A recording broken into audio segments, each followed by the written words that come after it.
জীবনে অভীষ্ট লাভ করতে গেলে গুরুর কৃপার প্রয়োজন। এই সম্বন্ধে লেখাটি লিখেছেন শ্রী কমল কুমার দে।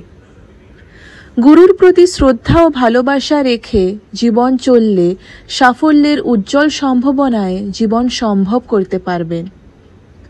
গুরু হচ্ছে জীবনের একটি পাঠ। গুরু ছাড়া জীবন কখনো সম্পূর্ণ হয় না। গুরু আমাদের পথের রাস্তা দেন। আমাদের বিপদ আপদ থেকে উনি রক্ষা করেন।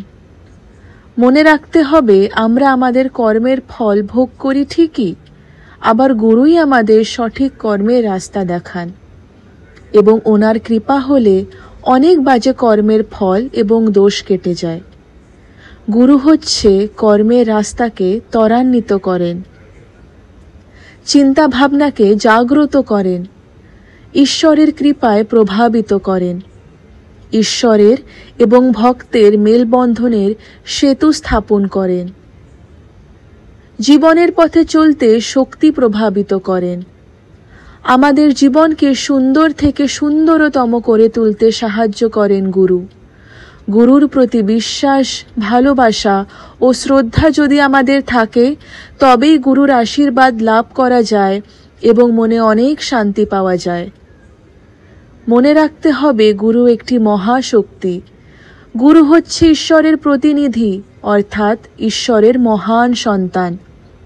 এই শক্তিকে ভালোবাসা দিয়ে ধরুন, তবেই নিজের আত্মাকে মহাশক্তিশালী করতে পারবেন এবং ঈশ্বরের কৃপা লাভ সঞ্চয় করতে আমরা সক্ষম হব। হিংসা, কষ্ট, বিদ্বেষে মন হইতে সরে যাবে। তাতে ঈশ্বরের প্রতি মন প্রভাবিত হবে এবং ভালোবাসার হৃদয় আমাদের জাগ্রত হবে। জীবনের সঠিক পথে নিজেকে নিয়ে যেতে পারবেন এবং সুন্দর করে তুলতে পারবেন। গুরুকেই ব্রহ্মা, বিষ্ণু, মহেশ্বর রূপে ভাবা যায়, কেননা তিনি তাদের প্রতিনিধি।